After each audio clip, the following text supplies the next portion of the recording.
Monster Reborn is a normal spell that can summon any monster from either player's graveyard, not once per turn. So how did it get limited? Monster Reborn was a part of Yu-Gi-Oh's first ever set and was busted on release. It sat among some of Yu-Gi-Oh's strongest spell cards like Pot of Greed, Dark Hole, and Regeki. This is because in an era where normal summoning and passing was all you could do, being able to summon an additional monster, let alone a high level one for free, was broken. It would be limited on Yu-Gi-Oh's first ever limited list in 2002, banned on the first ban list in 2004, back to limited in 2008 because why not, banned again in 2009 because a free special from Grave on a spell was still broken, limited in 2010 because surely it's fine now, banned in 2013 because it wasn't, then finally limited in 2018 where it is today. It saw some play for a few months after its unbanning, but has since fallen out of favor. Should it stay at 1? Oh, no. Monster Reborn's time as a power spell has long since passed. Decks all have their own searchable versions of this card, so even if this card isn't once per turn, it's still just an okay extender. Bring it a 3. These cards are effectively the same. They both add a level 4 lower monster of their respective type. Warrior for Rhoda and Pyro for Bonfire. The only difference is that Rhoda isn't once per turn. So how'd they get limited? Mostly generic consistency pieces have always been in a weird spot in Yu-Gi-Oh! Usually they're very good and have served time / are currently serving time on the limited list. This is because searchers are good in Yu-Gi-Oh! And searches that can search for searchers are even better. They added the consistency of any deck they're played in for little to no downside. Rhoda has been played in pretty much every Warrior deck ever because of this. Bonfire's in a similar boat, only it's way newer and only searches Pyros. Rhoda ping-ponged around the list for 12 years before landing on the limited list in 2015, and Bonfire would last for a year before going to 1 in 2025. Should they stay at 1? No. Now, I don't love the concept of limiting cards to hurt the consistency of decks, however these cards are in a weird spot where they are definitely too strong to stay at 3 but are nowhere near ban worthy. Being at 1 also means you don't have to deal with Rhoda not being once per turn. Call by a Grave is a quick play spell that targets the monster in your opponent's graveyard, banishes it, and until the end of the next turn, the effects of that monster or anything else with the same name are negated, not once per turn. So why did it get limited? Call by the Grave is one of the most ubiquitous staples in modern Yu-Gi-Oh! This is because it's able to negate any monster hand trap that this card sell for cost, which is most of them. This is an unbelievably broken effect because hand traps are how decks are reined in. Without them, going first becomes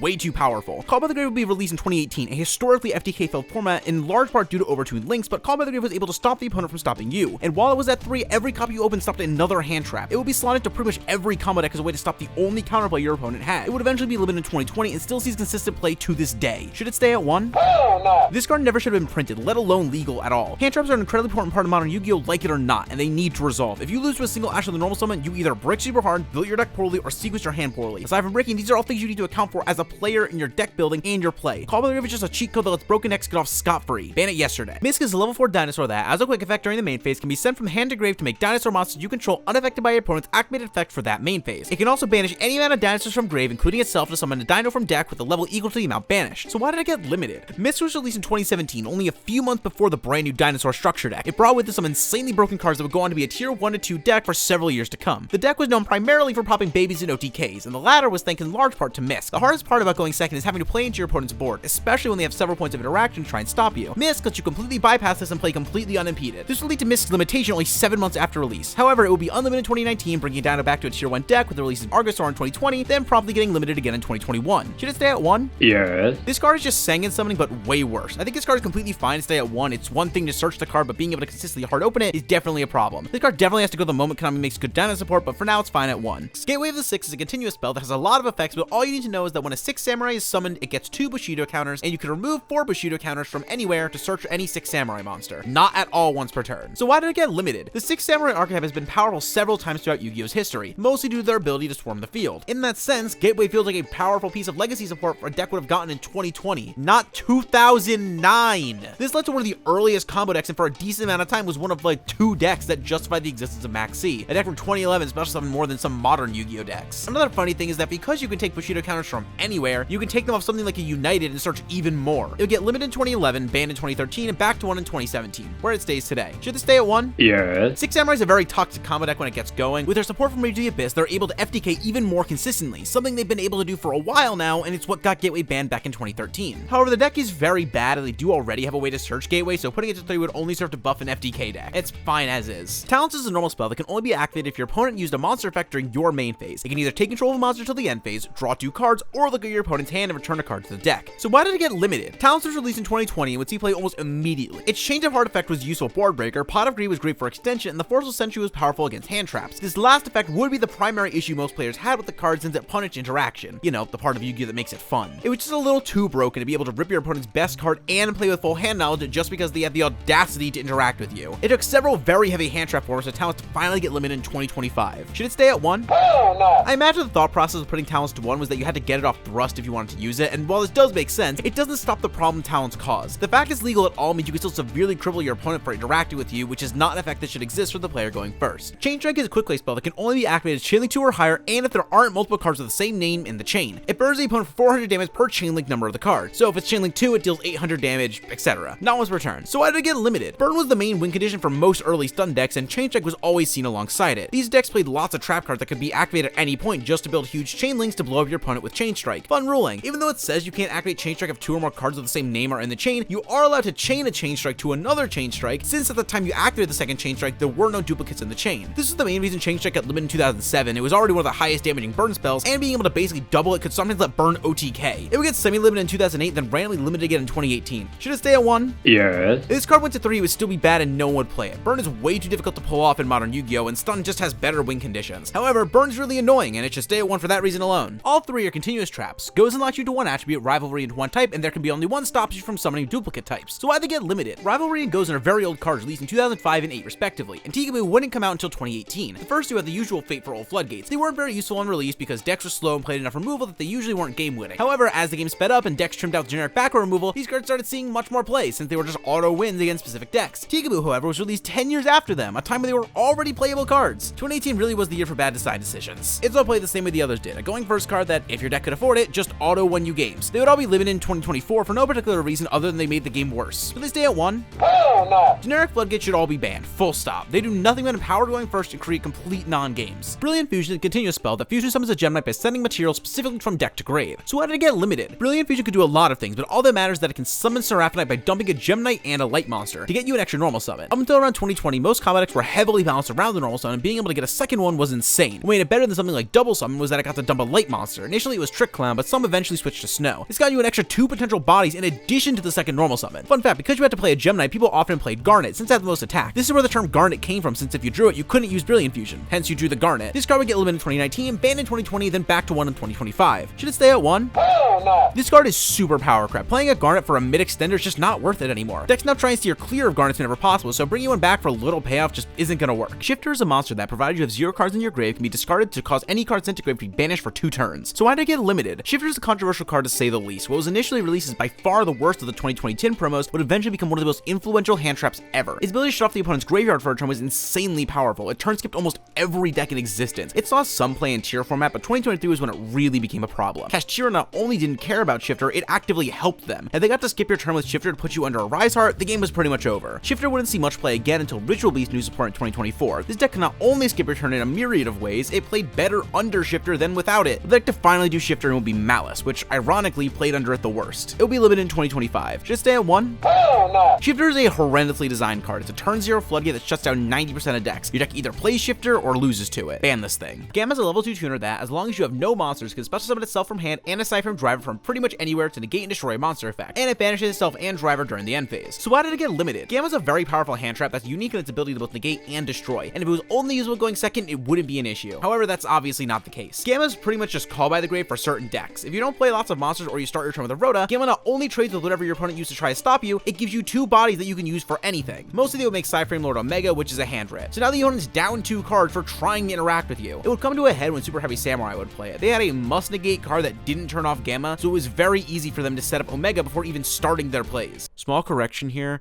some people did summon Omega with Gamma, but in Super Heavy specifically, they would more often summon Excel Synchro Stardust Dragon, which could then just immediately go up into Baron and be an Omni negate. It would get limited in 2023. Should it stay at 1? Yes. I don't like this card, but I don't think it's ban worthy. 1 is fine because you have to play a 1-to-1 ratio with driver. It makes the card way less splashable. Also, you think this card is fine because it beats lingering hand traps. The problem is the lingering hand traps, not your ability to stop them. Midbreaker is a field spell that must be activated at the start of your main phase, so you can't search it. And it stops the turn players' monsters from being targeted or destroyed by card effects. So why did it get limited? This is one of the most puzzling cards ever. The entire purpose of the card is to stop players from interacting with each other. The whole thing that makes Yu-Gi-Oh feel like Yu-Gi-Oh. Anyway, it was released in 2016 and was incredibly niche. Due to the card being reciprocal, you need to have a deck that both cared about its monster being protected and had a win condition that didn't involve disruption of the opponent, which would exist in 2018 with Goki. Goki U-Link, which would eventually become Dark Warrior, was a combo deck that didn't aim to play Yu-Gi-Oh. It aimed to build a board so big and deprive the opponent of so many resources the game was over before the first turn was. The one weakness of the deck? Hand traps, which this card conveniently stops. This thing would stay at 3 for too long before going to 1 in 2019. Should Should it stay at 1? Hell no. This thing should be banned. Any card that says your opponent can't interact with you is inherently toxic. These types of cards promote one-player build-a-board decks that aren't fun for anyone. Circo is a level 4 light cybers that can summon itself from hand by dumping a math deck for cost. Then if a math deck is summoned while you control it, you can add a spell trap. Only restriction on this guy is that you can only attack with one monster for the rest of the turn. So why did it get limited? Circo is one of the most push pieces of legacy support we've ever gotten. Not only is this a one-card starter for math mech, it's a one-card combo for most cybers decks. Dump Sigma, Sigma Reborn, search Super Factorial, make Alan Burschen, search normal diameter, Reborn, and from here you can pretty much do whatever you want. Heat Soul for a draw 2, Wicked for extension, or update Jammer into Transco for a one-card OTK through Circular's restriction. This would have been a much bigger deal if Circular didn't come out in the same set as tier elements, but once they all got hit, math mech started seeing some play. It wasn't tier 1, but it was a definite tier 1.5. Circular would get limited in 2023, be a solid tier 2 deck for about 6 months before getting banned in 2024. It would stay banned for over a year before getting limited in 2025. Should it stay at 1? No. This card is in Demon Power Crab. One-card combos are much stronger than when Circular was around, and decks now are much less willing to play bricks for the sake of an end board. That coupled with the ban of Splash Bait means generic Cybers cards like this are just way worse. Skill Drain is a continuous trap that by paying 1,000 life points negates the effects of all face-up monsters on the field. So why did it get limited? Skill Drain is a very old card from back in 2003. It mainly saw play in stun and beatdown decks that tried to win off of having more attack points than the opponent. But with the prevalence of backer removal, it wasn't too big of a deal. As time went on, effects became better and Skill Drain only got better. It would continue to be annoying but not broken for several years, even getting limited in 2015 because the play pattern for Skill Drain decks was just so irritating. It would stay at 1 for 7 years before randomly going back to 3 in 2022. Now why this happened is beyond mortal comprehension, but my best guess is that they thought it was fine because it's just worse Mystic Mine. Once that got banned, it would be played mostly in stun, but Snake Eye would break it. Snake Eye could do a lot of things, but for what's relevant, they could send their own floodgates to not have to play under them. Skill Drain would be sided in for going first, and if your opponent started outing a bit too much of your board, you could flip it and stop them in their tracks. Then when it came back around to your turn, you could send it away in OTK. It would get relimited in 2024. Should it stay at 1? Hell no. Why this card isn't banned is beyond me. Floodgates and stun cards are literally the same as infinite negate boards people love to complain about, except they're even worse because there's no chance to interact with the setup. Rat is a level 4 beast warrior that on normal dumps a Zodiac card, and if its material underneath the Zodiac exceeds, that exceeds monster can detach special a rat from deck as a soft once per turn. So why did it get limited? Zodiac is an archetype of Link 1's cosplaying as Xyz monsters. You can make any Zodiac Xyz by using any one Zodiac monster. You might see where this is going. Normal rat, overlay for a zoo, overlay for a second zoo, detach the first Xyz to summon a rat, overlay for a third Xyz, detach to summon a third rat. Now you have 3 monsters off of one card. You can also get this without needing a normal by using Barrage. Historically, Zodiac could use it to get 2 rank 4s off of a single card, which added a ton of explosivity to the deck. Rat would go to 1 7 months after release, alongside the banning of both Trident and Broad Bowl. Notably, this all happened only a month after the introduction of Lynx. Should it stay at 1? No. This card is much better with Link monsters. That combo from before, think about using Barrage to get up to 4 material by itself. That being said, it's a lot of bricks, and it does take a lot of extra deck spots. So much so that I don't think anyone would even play it. It's definitely a strong card, but it definitely takes too much investment. The girls all have the effect of Fuse, with shuffling materials back from hand, field, and or grave whenever they sent to grave by a card effect. Additionally, they all have a unique effect that mills 3. Sharon sends summon from hand, Havnis can summon from hand when opponents activates a monster effect, and Merly just mills on summon. So why'd they get limited? Tierlin was the best deck in Yu-Gi-Oh history. Nothing even comes close. And this was because every card in the deck either mills, has an effect when milled, or in most cases does both. And some of the best mills were the girls, since they allowed you to fuse into Kikkalos, will let you search and mill even more. Sheeran was an insane extender, Havnis let you start milling as early as turn 0, and Merly sometimes was a starter. Tier will be the best deck for about 6 months, the last 3 being the tier 0 Ishizu tier format, after which all 3 of Sheeran, Havnis, and Merly would be limited. Should they stay at 1? No. Tier can have 3 of each name. It adds to the deck's consistency and makes its already insane grind game unbeatable as long as Kikkalos stays banned. As long as both Kit and the Miller stay banned, you can 100% put the tier girls to 3 and the deck would not be overpowered. Keldo and Midori have the same relevant effect. As a quick effect, they can banish themselves from the field or grave to shuffle up to 3 cards from either graveyard into the deck. So why'd they get limited? Tearlaman. They were some of the best cards in Ishizu Tearlaman. Not only were they strong in the mirror, they were absolutely suffocating for any other graveyard related strategy. The ability to remove any 3 cards from the grave destroyed most decks follow-up and sometimes even stopped them from comboing. In Tearlaman specifically, they could be used offensively to stop your opponent from being able to fuse, or defensively to stop your names from getting banished by Bystials, or just put cards back in the deck so you wouldn't deck out. They added to the complexity and interactivity of Tearlant mirrors, but would have to go alongside Tier. They will be limited in 2023, only 3 months after release. Should they stay at 1? Yes. These things are super annoying to deal with. They're basically soul release on a quick effect. They've only seen a little play since the death of Tier. Purley played them for a bit so they could be discarded off their quick play spells or powerful against Unchained and could also recycle the cats, and some Tier decks still play them, but that's it. And honestly, good. These things are insane against graveyard decks like Memento and Fire King, and it's fine if the effects happen once each, but any more than that is broken. Change of Heart is a normal spell that takes control of an opponent's monster for a turn, not once per turn. So why did it get limited? Change of Heart was one of the original broken spells from back in 2002. We limited on the first ever limited list before it was even the Forbidden Limited list, about 2 months after its release. At 1, it would be a broken staple because it places 0 restrictions on the stolen monster. You could do whatever you wanted with it. Granted, it was 2002, so it really just meant attacking or tributing it, but even still, being a better version of Soul Exchange was still insane. Being able to double as both spot removal and a lethal push was enough to get the card banned in 2005. It would stay banned for 17 years before getting unbanned to 1 in 2022, the same list that unbanned Yada. Should it stay at 1? No. Change of Heart does not see much competitive success. It's better than the alternative turn as it can even be set off with thrust, but taking one monster just isn't very good. The one time I did see some side deck play was against Snake Eye. They would often end on Appaloosa, IP, and Flamberge with the Promethean Princess engraved. Attempting to take Appaloosa could force out most of the interruptions by itself. This was also the case when Caesar replaced Appo. It hasn't been played much since because no one monster is worth taking, so you're better off with just hand traps to stop them from getting there. Bring this thing to 3. Dryas and Heal are both Link 1s that effectively take Sunseed Genius Loci as material. To oversimplify the way these cards work, Dryas adds a Sunrise Spell Trap on summon and Healer gains life points. So why'd they get limited? Sinavalon Rico, or Plant Link, was a very powerful deck despite how little it was played. The deck could set up some unbelievable endboards off of only one vanilla in hand, and because the deck destroyed players not familiar with the matchup, it was difficult to interact with. The main way to get your play started was with Dryas. You could normal Loci, Link for Dryas, add Sowing summon Twin